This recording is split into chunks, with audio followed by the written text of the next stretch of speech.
الرحمن الرحيم الحمد لله رب العالمين وصلى الله على سيدنا محمد وعلى آله وصحبه وسلم.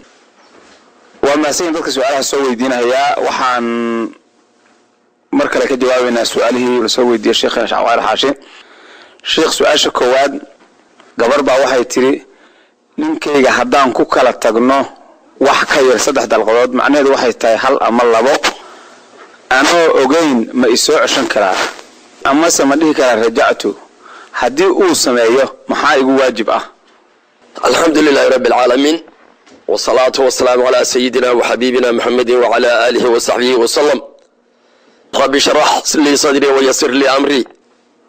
إن شاء الله تعالى. إلهي وحي عنك جوابي النور صوابها كدقو وحي إلهي نقرنسي بانا كهد دونا وحي كلانا إن شاء الله تعالى عدي أنا قرني كما هالله كما سؤال شيء وحوي طلاقة يا رجعية وحال يراهد اللبضبا وواح نيكا ملكي جيساه إلا لتشوغو ييرو مرقاتيو ييرو من شرط ماهد طلاقة سوو كل جيسو حاسكي سفوري كرا وواح مرقاتيو لتشوغين رجعية سوو كل جيسو بسو رجعية سنكرا وان عدونا لتشوغين مركا سيدا اي قواد هذا السؤال سوشو شيئا توقع نيكا سو صدح وحكا يرينو ايو كفرو يا عمد الغضا واللبا هدي او كفري oo cidadii ayadoo wali dhamaan oo soo rajciyaysto oo yiraahdo xaaskaygi waan soo ceshaday waan rajciyaystay furistii waan ka laabtay xaaskiisi bay noqonaysaa mar labaad inuu marqaati u yeelana shardi maahan gabadhaas su'aasha soo gudubsatayna waxa weeye waxa laazim ku ah hadaad ogaato in ninkii ku rajciyaystay adoo wali cidadii ku jira inaad adicid baa laazim ku ah in cidini ogyihiin shardi maaha in marqaati loo sameeyaa shardi maaha dalaaqa كلجيسا فوري كرا رجعيدنا كلجيسا سمين كرا لكن وفي عنتا يبقى اللي هذا سي النزاع إيمان أو ضد أو إيمان المرقاتي لو يلو المرقاتي والنزاع عم بقويا يضد شرط وما أهن سحبة أما أسحد الرجعيد ويان سحيسو رجعيدي وان سحيسا أيضا المرقاتي هاي هذا عدات النكاجي إنه كيري هذه واسو صدح كوفر المركي هوري وين كل رجعيه عدد هذه والضمان هذوك عددي والضمان إنه كل رجعيستي إن الله ده واجب كوا وحكي الله سمين كرتمله مركا سيداس ويه سيدا وناكتر يد اللي يراه ده حكم الزوجة يخبطها زوجه ويان وحي عن جماعة يو استمتاع أنا هاي أنت كلامن لبدا عدة سكوتشي ترجعية ده هدي كلام إنتان ويصلح الله ينسيد إنني حاسك هدي ناكتاس دلقل الغفرة ولا بالغفرة عدة كوتشيرتا نكاسو لنتو عدة اللي بعضه أصية بيقاضيسا ويصلح الله يان مصاريفتي ينوشي ويكل هذا حكم الزوج بيقبتها أفر ناقود وكزيادة أيضا ما قرسن كرو انت أي كجرت عدة الرجعية كليا وحوس سمي كرين إلا الرجعية يستو إنا استجماعان أما استابتان أما إسلخ الويان انت هم باني سمي كرين انت كلا حكم الزوج كقبتها ناقت الرجعية مركز نكا هنا بياشو أدون عدة هذه الضمان هدوك يرواكو الرجعية يستيت هذا لازم كوا إنا وعدو غيسيا مركز الرجعية سنة يوم مرغاتي سمينا شرط ما هاي أسوأ عنده ويسين بي أنصحيسا والله أعلم بالصواب. ما شاء الله الله نوانفعه. شيخ سؤال الله بعد دربية هدان كباريستو ما أنصح يا باريسي تيممكي مخصب بقى وحلو باريسان عيد كلي أنا يهين. ها وخصب عيد إنه يهين وحلو باريسان هيو. دربي باركو وانصح ما هيو. دينته واتباع. ممنوع العبادة على الاتباع. سيدنا عمر كورة تيممكو وحل يرى هذا والرخصة عزيمة معها. رسولنا سيدا أي كتب شرعية الإسلام كوح أنا هاي إن الله دقاتي يما يلا ما أقلا سيدا أي كتب بالله دقاتي يا الله تيمم كرا عيد كت يمم بالليجري نبي وحول لي هاي وحيابه ليسيه وإله يسيه وحكم ذا أرضنا إلا يقدر مسجد مال والبو عن شوه عيد ذنا إلا يقدر دحاره مركز نبي وحول لي هاي التراب ظهور المسلم عرضه وقفك مسلم كهذا هارديسي فعلها waxay ugu sugnaatana waa caro marka darbi iyo geed iyo dadka yiraahdaan wixii dhulka ku yaalo dhan baad ku booraysan ma waxba kama jiraan waxaas ciid un baad ku booraysan kartaa ciidaas ilaahay quraankiisa ku sheegay oo fatayammamu sa'iidan tayyiban sa'iidka tayyibka waa ciid weeye nabiga fasiray inuu sa'iidku ciid yahayo turaab ku fasiray nabiga kaleey salaatu wasalaam oo wuxuu yiri ju'ila al-ardu كلها مسجدا وتربتها طهورا عرضا ويجي شيء وحلو بوريسان هيا مركا وحال عيد أهين دربي وهدوه درب عيدة oo derbiyada ciidda lagu masaxay dhoobada ciidda lagu masaxay haddii uu yahay aan sibir iyo nuurada ahayn ee ciid ah waad ku booraysan kartaa derbiga noocaas oo kale ilaa waa ciid laakiin derbigan dhagaxa iyo shamiitada iyo nuurada ka samaysan maya kuma booraysan kartid waxaa lagu booraysanayaa carro oo kaligeeda wallahu aclam bisawaab maasha allah allah nagu anfaco sheekh su-aasha kaleeto nin ayaa wuxuu yidhi anoo tukanahaya haddaan arko xaaskayga cawradiisa salaaddii ma iga buraysaa alxamdulilahi rabbi alcaalamiin maya xaaskaaga cawradiisa salaadu kaaga buri maysa haddaadan lahayn waa taabtay oo adoo tukanaya aadan taaban aragtida aad aragtay salaad kaaga buri mayso waysana kaaga buri mayso cawradaada laga yaabaa inay kaaga burto adiga taada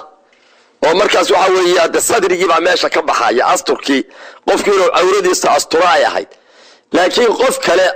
cawradiisii aad aragtay salaadaadu ku buri mayso xaaskaaga iska daaya haddii naaga janabiyada cawradeeda ishaadu ku dhacdo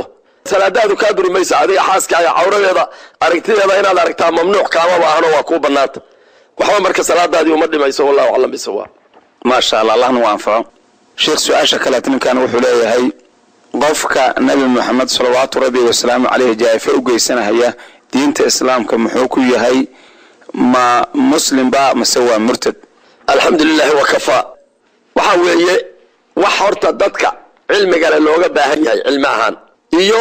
wax dadka caam iyo khaas bay og yihiin taasi waxay ka mid tahay waxa dadka khaas iyo caam bay og yihiin qofka nabi maxamed jareexeeya diin islaam inuusan raad ku lahayn weliba riddadiisu inay tahay riddo aan toobad lahayn nabiyullaahi maxamed calayhi salaatu wasalaam gaaladii dhibtay oo dhan waa cafiyey laakiin dadkii asaga caayi jiray lama cafin waxaa la yidhahdaa qofka hadduu nebiga caayo ama taxaqiro oo tanqiisiyo toobad male baa la yidhahdaa wax aan dilahayn oo toobada male dunuubta ka oo dhanna dadku gaalnimada waa laga toobad keenaa oo waad ka soo islaami kartaa dadka marka magac islaam ayagoo sheeganaya ay sumadda u tahay nabi maxamed calayhi salaatu wasalaam inay naaqisiyaan aflagaadeeyaan ayagoo weliba leh diin baan ku ilaalinaynaa ayagoo weliba leh ha ogaadeen xitaa inaanay toobad yeelanaynin qofkaa toobad ma leeyahay mase ma leh oo gaalku toobad buu leeyahay waa soo toobad keeni karaa toobad ma leeyahay mase ma leh in xukunkiisu uu yahay saa ha ogaado qofka nabi maxamed xaqira ama tanqiisiya ama aflagaadeeya ama afka la dhaca riddo iyo gaalnimo wuu ka xun yahay waa ka sii fog yahay meesha waxaas lagu isticmaalana cuquubaa ku dhacda weliba oo ummadda waxaas ummad ay u noqoto cuquubaa ku dhacda waa la ogyahay dad badan oo dadka weliba soomaali maryooleya maanta inay waxaas u dhaqan u tahay salliga kuwa markay maqlaan dhagaha faraha gashanaya waxa uu hadalkiisa dhagaha ka gashanaya oo magaciisa uu dhagaha ka gashanaya waa nabiyullaahi maxamed asagoo weli nool naarta dhagaha looga bilaabo ayuu cimriga ku jirahaya oo lagu cadaabahaya marka qofkaasu ma murtada mase ma muslim baa lagu hadli maayo laakiin waxa weeye murtadnimada ma ka toobad keeni karaa mase kama toobad keeni karo sidaa weeyaan arrintaas qof islaam sheeganhaya ha ka cararo gaalnimo nabi maxamed laguma gaaloobo gaalnimadaa looga baxaa adigana waxaa lagaa dhaadhiciyey haddaad nabi maxamed tidhaahdo allahuma salli calaa sayidina maxamed baad ku gaaloobaysaa ma adigana lagaa dhaadhiciyo miskiin baayo baa tahay nabi maxamed baa gaalnimada looga soo baxaa ee nabi maxamed laguma gaaloobo waxaad ku gaaloobaysaa diidada asaga aad diiddo ama xaqiraadda aad xaqirto kuwa salligiisa ka carar ah waxay yihiin munaafiqiintii madiine joogay zamankii nebiga nin baa madax u ahaan jiray cabdullaahi bin umaya binu saloola baa la ohan jiray mashhuur weeye cabdullaahi bin umaya cid walba waa taqaan meelaha markuu soo dhex maro madiina dadka nebiga ka sheekaysan ama ku sallinhaya ama ammaanahaya ilaa saxaabada ammaanta nebiga afka kama qaadi jirin ayuu dhagaha faraha inta ka gashado wuxuu ohan jiray ha nugu dhibinina ammaantiisa marka aad tidhaahdo salliga nebi maxamed intaad dhagaha faraha ka gashato ha igu dhibin cabdullaahi binu saloolahaasa hata weliba waad ka sii liidataa asaga gaalnimada wuu ku soo dhashay aabbihii iyo awowgiis yaa soo ahaa laakiin adiga muslim baad ku dhalatay cabdullaahi binu saloolihii dhagaha faraha gashaday baad adna tahay markaad hadda faraha gashanayso halkii cabdullaahi binu saloolo loogu yaboohay baa yaboohaagunaya ina almunaafiqiina fi darki alasfali min annaari waxay gelahayaan naarta dabaqa hoose u hooseeya kaasaata sifadaad samaynaysana waa tii cabdullaahi binu saloolo cabdullaahi bin umaya binu saloola nabiga ammaantiisa dhagaa faraha ka gashanayay waxa kale oo lagu sheegay waa been kidbi shaydaan baa ku sheegay oo lagu yiri salligu waa hees iyo waa fulaan iyo waa taa nabiga hortiisa kuwa idinka khayr badan oo raadkooda iyo marada xiraan in ka khayr badan yihiin gidigiin ayay ku ammaanahayeen oo qasaa'idka iyo madxiga ugu tirinayaan asoo fadhiya marka ka waxa ku sheegay iyo adiga waxaas aaminaba laba shaydaan baa tihiin nabiyullaahi maxamed tacdiimintiisa iyo salligiisa iyo ammaantiisa iyo ka sheekayntiisa iimaanka lagu helaa mooye iimaan ma saaro kan diidaa iimaanku ka baxaa cabdullaahi binu ubaya baana tahay binu saloola kaas walaalkiisa ta marka qofka nabi maxamed taxaqira ama diidaa xukunkiisu sidaas weeyaan iyo meel ka sii xun wallahu a'lam bisawab ma sha Allah Allahna waa anfaco sheekh su'aasha kale aabahay ayaa dhintay wuxuuna ahaa nin sheekh ah marka xus ma u samay kara ma xusi kara sadaqad ma u bixi kara bismillahir rahmanir rahim alhamdulillahi rabbil alamin aabaha duu sheekh yahay iyo haduu caam yahay sadaqad u bixin noocay rabtaba aad xusku waa sadaqo la bixinayo sadaqadaas waa lacag waa xoolo waa cunno waa caano waa biyo waa ari aad qalqashay wixii oo doono ha noqdo wixii sadaqo aad u bixisaba aabaha waa anfacaya waana mujmac qofka yiraahdo sadaqadu ma asfacayso noocay rabtaba ha noqoto oo ma gaarayso qofkii loo bixiyana diintooba taasi waa baxaya laana huwa mujmac qofka dhintay in sadaqadu gaarayso ijmaac weey marka aabaha wax u sadaqee cunno u bixi xoolo hilib u bixi caano u bixi lacag u bixi waqaf u bixi wixii aad u bixisaba waa gaarayaan waliba biduuni shay bay gaarayaan oo aabaha adiga waxaad ka mid tahay amalkiisii waxay la mid tahay asagoo amalkaas samaystay sadaqadaas asagoo la baxay bay la mid ilaa aduu amalkiisii baad laakiin qof kasta wax ka sadaqayn karta aabaha iska daaya hooyaday bani aadam kasta oo muslim ah oo iimaan ku dhintay ayaad sadaqa u bixin kartaa waana gaari kartaa marka aabaha iyo hooyada wax u sadaqee cunno u sadaqee xoolo galgalo u sadaqee waqaf u sameeyo u sadaqee dhar aad siisa ugu sadaqee lacag aad bixiso ugu sadaqee wixii sadaqaad u bixisaba waa gaaraya waana isku wada mid wallahu a'lam bisawaab ma sha Allah wa afa sheekh su'aasha kale qof haduu umada Soomaaliyeed ama qabiil uu ka dhashay magacooda lacag ku soo qaado oo uu yiraahdo ayagaan caawinaya gaarsiinaya inuu guriga ku dhisto ama ku shaqaysto ma u banaan tahay xalaal sama u tahay alhamdulillah wa kafa wa salaamun ala ibadihi alladhina istafa wa dadkii intaas inaysan wax banaanahay xoolaha magaca lagu qaado ama waxa lagu bixiyo ee qofkii laha ku bixiyay laga bedeli karo waxaan xuquuqda dadweynaha masaajid baa lagu dhisay wax kale oo ma sarfin kartid madarisa lagu dhisay wax kale wax dalkaysa hadda kuwa meelaha inta masaajid lacagtood ku ururiya yey waxay leeyihiin way qaymin hayaan oo waxa la oranayaa ragii ururiya intaas hal la siiyo meeshii lagu ururiyo masaajidka intaas loo goynaya masaalixdaas kale intaas loo goynaya intaasna aakhir waxa lagu bixinayaa masaajidkii baa wixii loogu talagalay waxa loo ururinayay maya qofkii shilinkan la wixii uu dhiibay wax aan ahayn loo sarfiyaa ma banaana haddaad samaysidna dee xaaraan baad ku dhacday mana milkinaysid oo ma yeelanaysid oo guri baadan ku dhisan karin waxbaadan ka cuni karin bal iska daa waxa aan banaanayn kuwa waxaad arkaysaa hadda dad maalin walba xoolo ku urursada agoon baan haynaa agoonta hadduu hayo ma wasiba asagu masawaaqiyamul yatiim labadaas unbuu agoonta wax ugu ururin karaa ha ururiya waad ururin kartaa agoonta way fiicanta inaad ururiso laakiin waa inaad siisaa ama inaad tiraahdaa meel ugu haynhaya oo maamulhaya oo haysanhaya oo guriyaan ku dhisahaya iyo mashruuciyo oo markaasaan ayagii wax ka tarahaya yatiimta laba qof unbaa waxooda maamuli karta nin waxaa la yidhaahdaa wasi oo dadkii yatiimtaas dhalay ayaa markii hore u dardaarmay oo yidhi adaanka u dardaarmay masaalixda ilmahayga hay oo waxooda maamul dadna dowladda u samaysa dad dowladdu samaysaa jira oo la yidhaahdo qiyamul yatiim agoonta inuu masaalixda ugu maamulo wixii waxooda labadoodii midna ma ahid adigaa is abuuray oo raba inaad ku xoogsato waxyaalaha boolida ah oo in rijaala yaquuduna fi maalillahi falahum an-nar kuwii nabigu yiri baa tiin intii naas oo dhan rag baa xoolaha ilaahay ama xoolaha ummadda iska daldalan oo magac diineed ku daldalan kuwa naar bay leeyihiin buu yiri nabigu kaleey salaatu wasalaam marka kuwa lacagta sidaasaad hadda sheegin ku urursada ee asagu naftiisa damca inuu ku maamusho waa xaaraam waxuu kama mulkin karo weliba waa xaaraam ka weyn qof xoolihii inaad dhacdo hal qof haddaad xoola ka dhacdo isagii baa kaa saamixi kara iga saamax waad oran kartaa tan laakiin cid kaa saamixi kartaa ma jirto waa xoolo caam ah qof kaa saamixi karaa ma jiro shirinkii kaaga baxsada marka waxaas wax bannaan maaha guri lagu dhistaana waa xaaraam waa halaag qof aad dishay waxaad ka dhacday baa ka dhow milki kalood ku cili kartaana ma jiro wallahu aclam bisawaab ما شاء الله والله نو أنفع شيخ سؤال شكلاته قف السجوا كودا دار هدو يراهدو دينة إسلام ك أيان كبحة أما كبحة كل لوجه جداية أرنتاسي محون قنا هي إسلام كم هو بحياة حكم كيسم محون قنا الحمد لله رب العالمين هرتا وإريحون قال بانا هي دينة إسلام كوا كبحة هي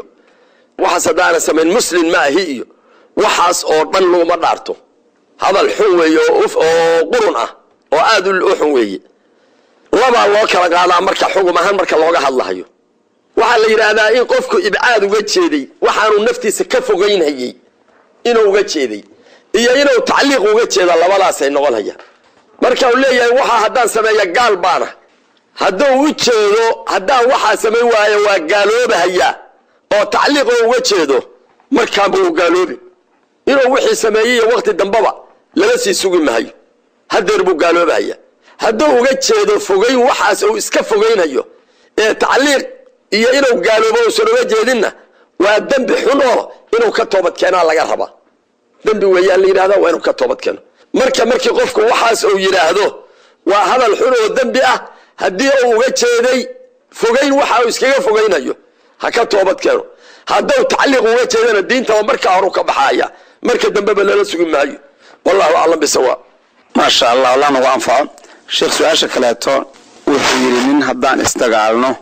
وأنا إرهد ولي كل واحد لما أنا ولي لحد الآن قدرته محاين نقرأ هيا طبقين أما كفارة جود وحان مقلي سدح بري هدي على كورون يا كبلا إن أنا قفك لقى مسناكرين مسلمك ها سيدا سوي سيدا الله هرتا دي دارته أو دارتاس أي كخيرون تاي إن هذا الفلن wixii aad ka dhaaratay inaad samaysaa ay ka khayroon tahay sharciyan iyo masaalix ahaan nabigu wuxuu naamir calayhi salaatu wasalaam inaad dhaartii ka kafaara gudatid ood masaalixda samayso tan marka waa ayada qof haddaad ka dhaaratay inaadan la hadlin waxaa lagaa rabaa oo lagaa dalbahayaa inaad kafaara gudato qofkii inaad la hadashid masaalixda oo dhanna waa saas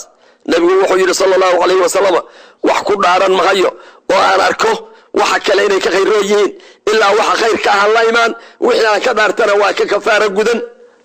marka waa sidaas oo inaad la hadasho walaalkaaba ka khayroon inaad ka aamusto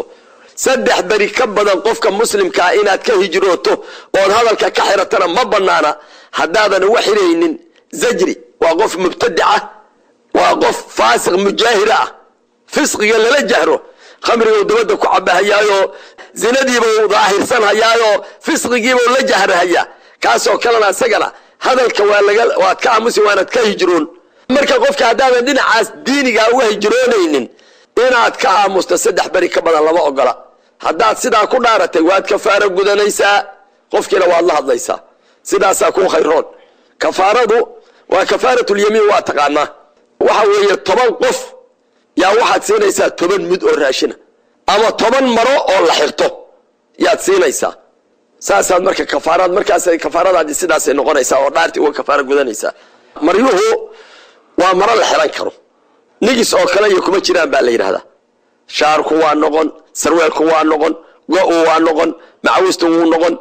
maro la xiran karaa la rabaa maradu inay weytaana shardi ma adoo nin weyn haddaad siiso khamiis yar waa kaaga baxaya laano qof weyn qof yar buu ka iibsan karaa ama qof weyn baad maradaasuna waliba waa inaysan ahayn mara eber baali ah maryaa hadda uu dhagay la yiraahdo kale qayb badan baa anfacaysa wixii eber ah anfici mahaya laakiin maryaa kale iska caadiga ah oo dhan waa anfacaya nin mara uu leeyahay haween haddaad siiso waa sax haweenta haddaad midna siiso waa sax marka waxa la ogolayno dabagaabka kale iyo waxa la yiraahdaa maya nigiska kale iyo waxyaabaha sidaas ah kii shariga haweenku ay xirtaan oo kale iyo waxyaabahaas mara ma aha waa wax ka yar suunka la xirto kala iyo laakiin dharka kale oo dhan wada anfacaya wallahu a'lam bisawaab ma sha Allah Allah nagu anfaco midkana sheekh hore u sheegay waa 600 gram kiiladu waa 1 gram midku waa 600 gram hore sheekh aw dhowr jeer nagu sheegay sheekh su'aasha kale waxay tahay in ayaa wuxuu soo qoray in culimo sheeganahay haduu noqdo qaanudiin oo dadka masaa'isha soo weydiinaya midba sidoo raba ugu jawaabo diintooda khiyaano ma la oran karaa in wax laga dhageysta ma banaan tahay asagu inuu wax sheega ma banaan tahay maya in wax laga dhageysta ma banaana inuu wax sheega oo banaana haduu yeelayo way horta diinta islaamku waxay mukawan ka tahay oo horta ay ka koobanta waa amaano iyo macrifo amaanada waliba qow ah qofka dayaanadiisa koow waa amaanada mar haduu yahay qofkii qof aan amaanad diineed lahayn hadda aqoontiisa waxa lagu fali maayo wax aqoontiisa ku anfacaysa male laana qofkii mar haduu ka been sheegayo diintii oo wixii wax aan ahayn uu ku sheegayo asagoo laga yaabo inuu yaqaano waxa weeye diin ma laha sharci islaam iyo diin islaam oo dhanna waa ku caayanya kuwii cadaabta way loo yabo hana weeye mid labaad oo hadda dadku u badan yahay waxa weeye qofkii aqoonba ma laha waana jawaabahaya inuu qof walba waxa uu rabo ugu jawaabo waxa keenaysa ma laha aqoontii sheekhna way xukun kasta ma yaqaan bi'adna xukmin ma yaqaan dadkina waa u jawaabahaya kaasuna asaguna waa baadi dadkina waa baadiyeen kuwii uu nabigu yiri way alayhi salatu wasalaam faaftuu bighayri ilmin fadallu wa adallu hadii qofkii asagoo laga yaabo inuu wixii garanayo qofkan raali gelintiisa iyo marba waxa anfacayo ugu jawaabana waa sida hadda dad badan oo culimo sheegta ay sameeyaan aqoon la'aanuna ay u geynayso oo aad arkaysid hal xugum in laga yaabo ninku maanta inuu wax ku sheego bari wax ku sheego maalinta dambe wax ku sheego maalinba wax ku sheego waxa weeye waa siyaasad iyo politico diinta maanta diinta islaamka oo dhan yaa waxa laga dhigay siyaasad iyo politico waana baadiyo waa kuwaas nabigu uu leeyahay ayagina way dhumeen dadkina way dhuminayaan wuxuu nabigu kana loo sheegay alayhi salatu wasalaam inna min iqtirab as-sa'a an yatabarrasa ar-rajulu bidinihi kama yatamarrasu al-ba'iru bi-shajar alamatu al-qiyamah ama zamanki qiyamada inuu dhayahay waxa kamida waxa lagu garto nabigu alayhi salatu wasalaam ninku inuu diinta ugu galgalimaysto sida awrku geedka ugu galgalimaysto awrka qooqan geedaha inta u yimaado ku galgasha ama awrko dhaluba marka sidaas dad diinta ugu galgalanaya marka aad aragtaan buu yiri nabigu waa calaamatul qiyaamada ogaada dadka aad aragteen oo diinta islaamka maanta saa ugu galgalan oo bari waa kan bari dambe waa kan maanta waa kan hadda waad aragtaan dadkii Soomaaliya ka bilaabay qofkan islaamka dil janna ku galaysay waa jihad waagi waa tadawiyay nimankii maxkamadaha ayaa waxaad maqlaysaa laba colo islaayay oo laba muslima oo saakay qolo walba masaajidka ku soo tukanayeen salaadii subax labadaba soo tukaday ayaa waxa la leeyahay kuwaanuna waa gaalo oo waxa loo tuurayaa bahallada kuwaanuna waa shuhada waxa lagu aasayaa dharkooda nimankii shalay saas lahaa yaa maanta waxay leeyihiin kuwa hadda wali jihaadkii wada oo le hadeertaan welina hebel waa ku jannatagaya waxay leeyihiin hadda meel walba shirku qabanayaan waxay leeyihiin waa islaam ma aha xeerada islaamka ka baxeen waa gaalo war waa tii shay aad dadka baraysay oo shalay aan lahayd qof muslima janna ku gal iyo mujaahid baa tahay aad ku lahayd weeyaan mid hadda aan leedahay waa baadi waxa la yiri macallin arabla ayaa ardaygiisa wuxuu dhigahayay markaasuu yara agif buu ka dawayeen hadda agif miyuu garanaya agif waa arab la yahay kano macallinkuna ardaygu wuxuu raacayo waa macallinkiisa yiraahdo markaasuu war agif dhawriya agif baa ardaygiina leeyahay qoraan waa arab leeyahay raacine agif dheebuu yiri war waxaana hadda maanta la yaabay waa wixii shalay aad lahayd waad fiicantihiina jihaada aad lahayd oo dadka islaamka ee masaajida ku jira aad lahayd tanad ku galayso aad gaarsiisay 100 sano ka hor muuminiin dhimatay sulaxadii dhimatay inaad tidhaahdo qubuurahooda fag xalaal bay ku tahay dambi way meesha ku asnaayaan aad gaarsiisay hadeer maanta maxaad u leedahay waa khaldaya soo waxaad u bartay ma wax ku khaldaya hadaad rabtay inaad daweyso waxa tiraahdaa taas ku dawoobaya wixii shalay ku sheegay been bay ahayd been baa ku sheegay shalay diinta islaamka been baa ka sheegay adigana khayr markaas aad helo oo toobadaadii aad hel asaguna balaayada saas ugu istaagay laakiin marka tiraahdo kuma sheegin adiguna waxa kii sheegay ma ka aqbalaya ظالم inaad tahay oo ku arkaa ظالم inaad tahay khaayina oo ku arkaa Soomaan marka dadka aad sheegaysid wuxuu raba dadka ku raaligelinhayaa waa dadka noocaas oo diinta islaamka oo dhan sidaa u ah qofkaas in wax laga bartaa ma banaana, in wax laga dhagaystaa ma banaana, inuu asagoo wax dad baraa ma banaana,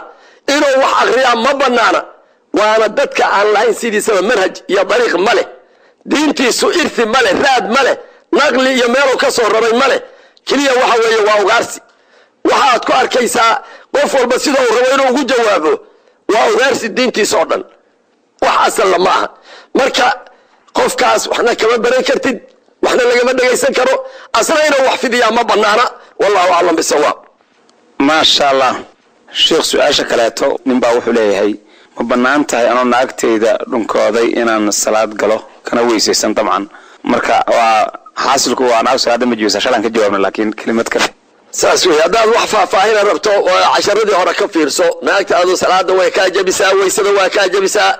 salaad lamaba gaarayo, weysadii hore bay kaa jabinaysaa. haddaad xaaskaaga taabato si kastaa u taabo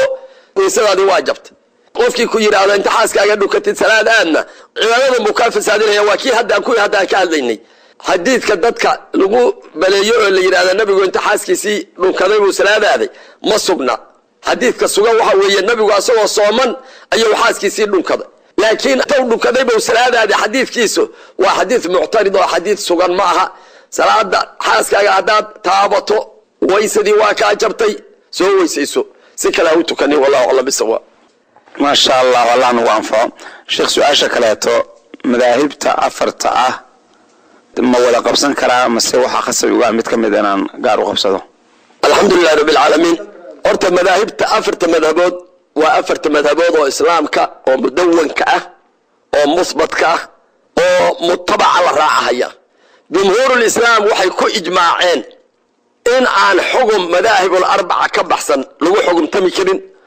oo aan lagu dhaqmi karin, oo aan la ictimaadi karin,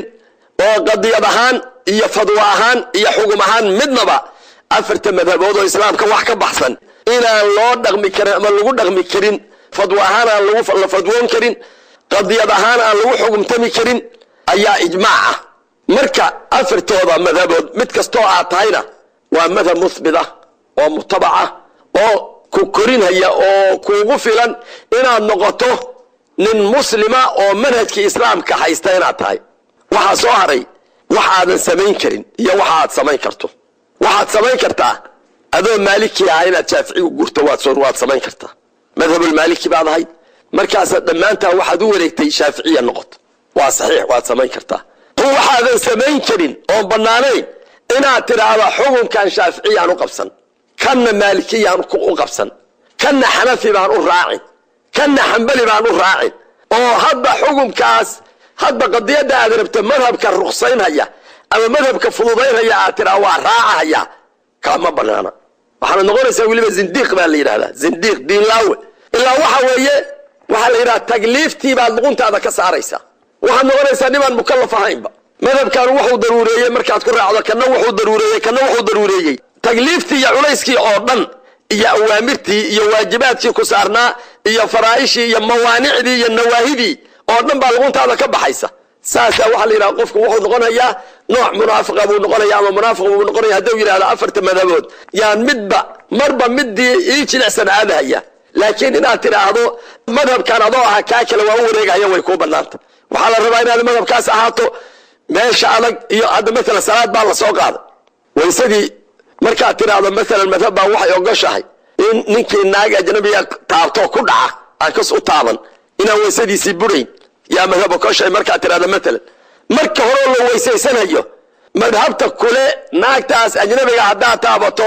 ilaahay baa ku yidhi naag haddaad taabataan weysadiina waa burtay ee weysaysta oo weysadaada waa burtay. madhabta kule sida ay kaa ogoshahay inaad u weysaysato tanu kaama ogola, oo inaad markii hore madhabkan kusoo weysaysatay. bisinka waajib buu ka dhigahaya. haddaad bisinka ka tagto markaad weysaysanayso maalan weysadaadii waa burtay, baa ka mid a shuruudeeda, weysadaada ansixi mayso. marka hore markaad madhabkan intaad madhabkaa ku weysaysatay kana inaad tidhaahdo mubdilaadkii baan isaga ilaalinhayaa, waa sidii haddaan ka hadlahayay. waxaad samayn kartaa inaad tidhaahdo madhabtaan baan ahay oo madhabtaanaan u wareegahaya, laakiin ma samayn kartid inaad tidhaahdo hadda madhabka jilicsan oo xukunkaan raba ii jilicsan ayaan u cuskanhayaa, kaama samayn kartid. wallahu aclam bisawaab. ما شاء الله شيخ الله نوان فاشيخ سؤال شيخ gabar baa waxay tiri nin ayaan guursaday markii hore tanadadka waa ka qarsanay markaan rabnay inaan iscaroosno ayaan shaacinay marka waalidkay ma u gafay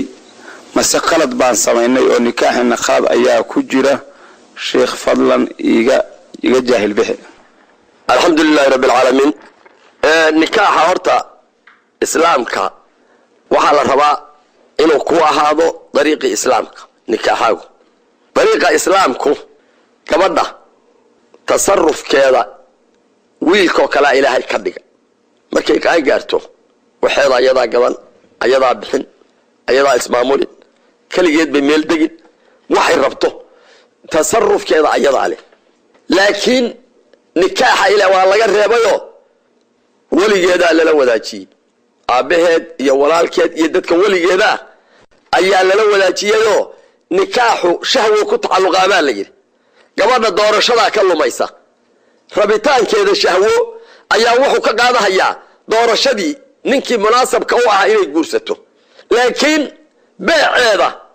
maslaxadeeda sidii ayadu fakarkeeda ay u arkaysa ribxina ugu jiro ayay wax u iibsanaysaa oo wax u kiraysan ma guriga u kiraysanaysaa oo wax u bixinaysaa oo shaqadeeda u qabsanaysaa laakiin shahwadu sidii sawaabka ahayd bay gabadha ka luminaysaa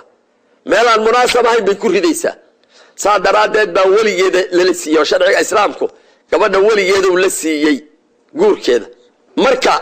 gabadha ayada iyo weligeeda guurkeeda wada leh amarka wada leh haddii laakiin weligii maqan yahay oo meel fog oo salaada lagu gaabiyo oo weligii jiro ama asagu meesha ha u safro fog ama gabadhu ha u safarto intaas meel u dhaxaysa haddii ay u dhaxayso masaafatul qasri u dhaxeeyo sharciga islaamku wuxuu gabadha ka ogol yahay qaadiga islaamka ama nin kale oo xukunka u suubada ayadiyo ninka ay rabto intay u tagaan inay nikaaxoodii samaystaan as-suldaanu waliyun man laa waliya lah buu nabigu leeyahay alayhi salaatu wasalaam gabadha aan weliga lahayn xaakimka sharciga ah wali u ah suldaanku waa qaadiga waa suldaanka weyn waa muxakamka oo ay xaakim ka dhigtaan labadoodu inta oo dhan waana marar badan marka nikaaxaaga gabadhaas su-aasha soo sheegatay haddii nikaaxiinu ku dhacay ayadoo weligiinni meeshaa joogin oo masaafatul qasri meel salaada lagu gaabiyo oo ilaa 120 mayl ka badan oo jiro weligiinni haddii nikaaxiinu sidaa ku dhacay oo nin xaakimood ka xaakim yeelateen oo sharciga islaamka xaakim u noqon karaa oo isku kin nikaaxiyey nikaaxaagu waa saxiix waalidkaa marka dambood u sheegtay iyo markii hore haddaad u sheegto iyo mar walbaba nikaaxini waa saxiix hadduu sidaa u dhacay waxba ma laha midka aabbaha kuu nikaaxiya asagu waa isku mid waxaad ka shakisa male sidaas weeyaan haddii sidaasi ka bedel loogu dhacayna hadda sax ma ahan wallahu aclam bisawaab sheekh saalan wuxuu soo weydiinayaa xilliyada maqribka sida badan wadooyinku waa jaam qofkii markaas wada saaran haddii marka salaadii ii soo gasho anoo saaran wadada oo xilli salaad ay tahay maqrib mid kasta ahaatee ee aanan gaari karin meeshii xaafadayda ahayd ama meel aan ku tuga karo banaankuna laga yaabo inuu yahay baraf ama qabow uu jiro ee salaadii ay sidaas iiga tagto waan ogahay waajib inay tahay salaada inaan qadeeyo laakiin salaadaas waqti haysha ugu dhacay darteed ma mid daawo aatimahan ahay mase cudur baan leeyahay wadadaas iyo shawrkaas iiga tagtay alxamdulilaahi rabbil caalamiin arrintaas waa hadba sida ay kugu suuroobi karto horta waxaa la yidhaahdaa markii wax la idin faro ama laa yukallifu allahu nafsan ilaa wuscaha nafta daaqadeeda waxaan ahayn ilaahay kuma waajabiyo ama ma faro salaadu waxay ka mid tahay waxyaabaha aan cudurdaarka ku dhicin cudur kuma dhaco mashquul male tabar la'aan male cibaadada kale oo dhan shardi bay leedahay laakiin shardiga salaadu waxa weeye qofkii inuu tamyiiz leeyahay arrintaa markaad sheegaysa way dhacdaa hadday dhacdo meel aad ku tukata inaad weydo waxay noqonaysaa in aad xitaa isku daydo haddaad samayn karto xurmatul waqti meesha hadda aad dhex taagan tahay kayfa amkana wixii kuu suuroobi kara inaad samayso haddii intaasoo dhan suuroobi weydo waxa weeye waa saad u sheegayso waxay noqonayaan qade salaadii bicudrin ah oo dembi kale oo kaa soo gaaraya ma jiro oo aan ahayn mar alla markii ay hadda kuu suurowda inaad tukato laakiin hadday xitaa markaa kuu suuroobi karto inaad meesha haddaad wayse qabto maalan oo qibladii aad u jeedi karto oo gaariga dhexdiisii aad isleedahay waad ku samayn kartaa xurmatul waqti maaha faradkii kaa dhici maayo ilaa shuruudii salaadii oo dhan waxba kama haysid xurmatul waqti isku day inaad samayso markaa lafteeda haddaad laakiin samayn weydo xitaa xurmatul waqtigii waxay noqonaysaa cudur bay noqonaysaa marka waa arrintii ikraah baa kugu dhacay salaadii lafteedii lagaa ikraahay inaad tukato dambina markaas ma yeelanayside qadihii unbaa markaa lagugu yeelanayaa saasay noqon wallahu aclam bisawaab maasha allah allah nagu anfaco saa'il kale sheekhu wuxuu ku soo weydiiyey madhabkaygu waa shaaficiya waxaan joogaa waddan looga dhaco madhabka maalikiyada dada jumcada shuruudii madhabkeena uu u xiray qayb ayay ka tagaan salaadii jumcada khudbadii sidaas ma igu ansaxaysaa ma ku tukan karaa waana aaminsanahay afarta madhab inay xaq yihiin laakiin salaadii ma igu ansaxaysaa alxamdulilahi rabbi alcaalamiin horta waxaa la yidhahdaa mar ma'muumka waxaa shardi ah imaamka uu salaada ku xiranayo inuusan caqiidaysanayn in salaadiisii burtay haddaad aaminsan tahay imaamka aad salaada kugu xiran tahay in salaadiisii burtay salaad kuma xiran kartid marka haddana dadku waad ogtahay sida adugu baad u sheegtay madaahibta waa wada xaq afarta madhaboodba waa saxiix ninku hadduu madhabi yahay oo salaadiisa sidii madhabkiisii uu ku tukado salaadiisu waa saxiix adigana waa kugu ansaxaysaa qudwadaada ama ku-xirashadaada ama jumcadaadu saxiix weeye haddii asaga madhabkaas afarta madhabood ka mida oo sidaas hadda u sheegtay maalikiyada sidii saxiixa ku ahayd haddii aad ugu tukada ninkaanu salaaddii u tujiyo adna ad ayadaa ku xirato saxiix weeye salaadaadii laakiin dadkaan hadda aan madaahibta lahayn oo madhabkoodu naftoodu waxay rabto uu yahay salaada haddii sidii ay ahayd ou ka leexdo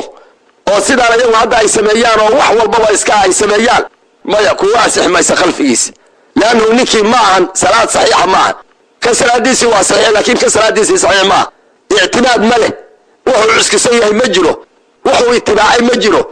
adigana kugu ansixi maysa qudwadiisu kugu ansixi maysa ninkan laakiin adigu aad sheegtay hadda oo maalikiga sidii madhabulmaaliki ahaa khudbadii iyo jumcadii hadduu u sameeyo jumcadii waa kugu ansaxaysa waad ku xiranaysaa wallahu aclam bisawaab maasha allah allah nagu anfaco sheekh saa'ilan kale wuxuu soo weydiinayaa salaada tahajudka ama salaatuleylka masaajida lagu tukado mikrofoonada loo xirto jamaacada loo iskugu yimaado maxay shareecadu ka qabtaa alxamdulilahi rabbi alcaalamiin tahajudku waa salaad khayr badan waa salaad ajri badan waa waxaa la yidhaahdaa waxyaabaha ilahay agtiisa wax looga helo wax ugu weyn weeye wax ugu weyn waxaa la yidhaahdaa qofku waa inuu naftiisa u sameeyaa xadi ama qayb tahajudkaas salaatuleylkaas laakiin jamaaco male haddaad jamaaco ku samayso ajrigaas laguu ballanqaaday heli maysid salaadaha cibaadada sideeda oo dhan waxaa la yidhaahdaa mamnijul cibaadati alitibaac qawaacidkeeda guud waasaa cibaadada oo dhan dabbaha loo raacaya ama waxa loo cuskada waa itibaac sidii ay rasuulka uga sugnaatay oo shareecada ay ku timid unbaa cibaadada loo raaci karaa oo keliya salaadaha qayb waxay ku yimaadeen jamaaco qaybna jamaaco la-aan bay ku yimaadeen salaadaas waxay ka mid tahay salaada aan jamaacada lahayn haddaad jamaaco ku samayso ajrigii weynaa ee laguu sheegay ee ahaa falaa taclamu nafsun maa ukhfiya allahu min qurati acyunin ma helaysid laakiin sideeda kale inay iska saxdo waa laga yaabaa in la yidhaahdo xitaa mucaanid baa tahay oo sharcigii sidii oo waxaan sharciga islaamka u sameeyey baad ka hor timid oo wax aan ahayn baad ugu cibaadaysatay adoo weliba mucaanada oo aadan waxba helinna waa suuragal laakiin ajrigii salaatuleylka iyo tahajudka oo ajriga badnaa waxaad ku helaysaa siday ku soo aroortay inaad ku tukato haddaad jamaaco ku tukato ma helaysid mashruuc ma aha tahajudka jamaacada lagu tukanaya ka mid ma ahan waxa soo arooray meelna kama sugnaanin mashruucna ma aha wallahu aclam bisawaab maasha allah allah nagu afo sheekh su-aasha kale waxay tahay ninbaa wuxuu muddo dhow ayaan safar aaday marka safarkii marka aadan waxaan sameeyey salaadii duhur ayaan dibdhigay waqtigii duhurkii baxay casirkiina soo galay ayaan helay meel aan ku tukan karo salaadii waxaan ka bilaabay duhurkii kabacdina casirkii ayaan ku xijilay oo labadaba aan qasriyey kadib ayaan ogaaday waa sida meesha ku qorane inay ahayd inaan hormariyo salaada waqtigeedu joogo salaadaha noocaasa ma qado ayaa lagu leeyahay soo celiyaa mise tii hore ayay saxiixa alxamdulilahi rabbi alcaalamiin horta sidii ugu fiicnayd baad samaysay sida aan ahayn qofka kuu sheegay asagaa ogaa sidii ugu fiicnayd salaada marna waa jamcu taqdiim marna waa jamcu taakhiir markay jamcu taqdiimka tahay oo lasoo hormarinayo waxaa shardi ah salaada waqtigale inaad tukato maba ku ansaxaysa tii kale haddaad ilaa waqtigeediiba lama gaarin jamcu taqdiimka salaada waqtigale aad hormarinaysaa ama sidaa adigu sheegtay jamcu hadduu yahay jamcu taakhiir oo gadaal loo dhigo mid alla midaad doontaad hormari kartaa laakiin waxaa fadli badan si ay u kala horreeyeenoo sida adigu aad leedahay hadda waan u tukaday intaad duhurka hormarisa haddana casarka inaad daba dhigto saasaa fadli badan laakiin midaad rabtaad hormari kartaa markii jamcu taakhiir uu yahay tii waktiga lahayd baad hormari kartaa tii horraysaad hormari kartaa midaad rabtaad samay laakiin waxaa fadli badan sida aad yeeshay oo ah say u kala horreeyeen ilaa duhurkaa horreeya duhurkii inaad hor tukatay casarka ku xojisay sidaasaa fadli badan jamcu taakhiirka laakiin taasaad rabtaad samayn kartaa marka sidii fiicnayd baad samaysay salaada ay shardiga tahay in midda waktigana la hormariyo waa jamcu taqdiimka wallahu aclam bisawaab maasha allah allah nagu anfaco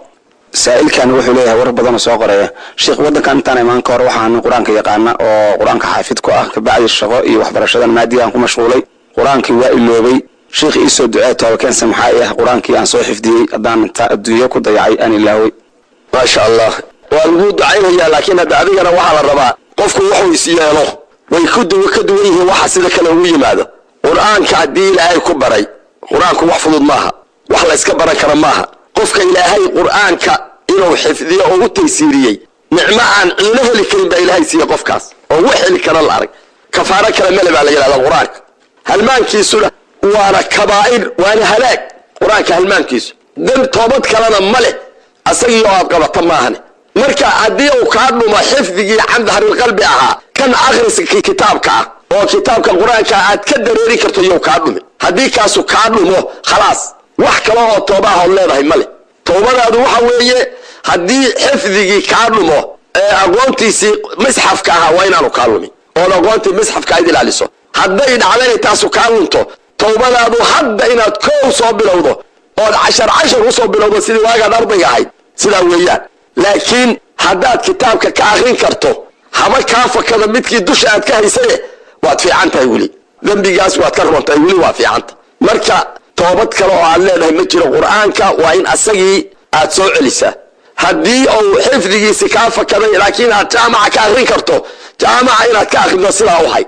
ilaahayna ha kugu kaalmeeyo haddaanan jaamicii ka akrin karin inaad dib sidii ardayga waagaad ahayd aad usoo akrido usoo barato usoo bilowdo yaa waajib kugu noqonaysa toobad kale ma leh qur-aanka halmaankiisu waa kabaa'ir toobadiisuna waa inaad asagii dib u barato laakiin haddii xifdigu kaa lumo kitaabkase aad ka akrin karto waad fiicanta oo nisyaanka la sheegahayaa waa inaadan kitaabka xitaa ka akrin karinin marka la leeyahay qur-aanka oo la halmaamo ayaa dunuubta ugu waaweyn dunuubta ka mida ilaahayna ha kuu taysiiriyo allah ha kugu ilaaliyo qur-aanka wax la siin dayn kara maahane adiguna ha doqonoobine wax aan ciduna haysan oo boqortooyo weyn baad haysatay wax ilaahay addoon siiyo wix ugu weynaa baad haysatee qur-aankaagii dib ugu noqo ilaahayna ha kuu taysiiriyo wallahu aclam bisawaab maasha allah allah nooga taysiiriyo sheekh su-aasha kale waxay tahay waxaan joogaa waddan soonka looga isticmaalo kalandarka ama tv-ga haddaan bisha raadiyana waxaa laga yaabaa inaanan arkin sidaas ma la soomi karaa waddankaas mase la afuri karaa ama ma saarsan karaa meel kale alxamdulilahi rabbi alcaalamiin waxaas horta waa waxyaabaha lagu banaysto waxaan la yidhaahdo soonka aan la sugaynin soonka waxaa la rabaa in la sugo meel kasta oo dad maanta ay joogaan waxa weeye hawo ahaan iyo aalad ahaan iyo muslimiin ahaan intaba bisha waa laga goobaa dadka iska yaaca oo yidhaahdo waddan hebel baan iska raacaynaa ma ahan taasu xujo sharciya ma ah bisha waxaa la rabaa ma ahan wax lagu ijtihaadayo nabiyullaahi maxamed baa noo sheegay waxa lagu soomi karo iyo waxa lagu afuri kara intaba dadka muslimiinta ah oo aan ahayn kuwa yidhaahdo heblaan iska raacaynaa oo meeshaa la jooga waktiga bisha oo gooba bisha waktiga ay soomaan la soon waktiga ay afuraanna la afur waxaan la yidhaahdo meel heblaan iska raacaya ma ahan xujo sharciya ma ahan soonna ma aha inaad tidhaahdo meesha keligay baa jooga oo islaam aan wax weydiiyaa ma joogaanna ma umalaynaya inuu jiro marka waddan kasta waxaa jooga dad muslimiina oo bisha sida ay tahay u gooba ku sooma kuna afura ayagaas doono oo la afur oo la soon haddaad rabto inaad samaysato cibaado ilaahay markaad la hortagto saxiixa oo ilaahay agtiisa aad uga beri noqonaysa haddaad doonaysa sidaas yeel waa sidii rasuulka uu naamray calayhi salaatu wasalaam maasha allah na waafaqo sheekh su-aasha kale gabadhan waxay leedahay waxaan joogaa qurbo gaar ahaan waxaan joogaa sweden waxaa ii jooga 2 caruur ah oo aad u yaryar oo labadaba ilmaha gaariga lagu qaado lagu riixo marka waxaan damcay inaan iska xiro ilmaha gaaladii waxay yidhaahdeen waxaa leedahay uur yar oo 2 bilood ah ma iska soo xaaqin karaa kabacaysa ma isticmaali karaa daawada ilmaha lagu kala fogeeyo alxamdulilahi rabbi alcaalamiin maya ilma ilaahay abuuray oo calool galay ma soo xaaqi kartid haddaad soo xaaqdana qaatilad baa tahay kuwa kuu jooga adoo dilay baad la mid tahay waxa la yiraahdo daawada oo la isticmaalo oo uurka loo isticmaalo marka aan ilmuhu caloosha gelin daawada la isticmaalo laba ay u qaybsantaa daawo markaas uu shahwada dilaysa laakiin aan wax kale ka dambeeyay hadda ilmana wili caloosha ma gelin waa karaaha la yiraahdo oo waxay la mid tahay qofkii oo shahwada laga siibo banaanka lagu daadiyo shahwada daawada culus oo u baahanayo qofkii inuu hadhowta iska daweeyo midda waxba la xiray iyo intaas oo bilood weeyo intaas oo sano weeyayna lama ogola la dagaalanka ilmaha lama ogola sharciga islaamka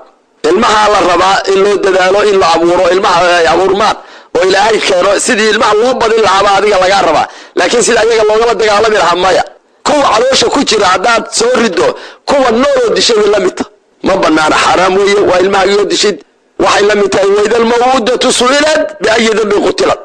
gabdhi caruurtii la dilahayay ee ay jaahiligu dilahayeen oo ilaahayna yiri maalinta qiyaamada markuu ka hadlayo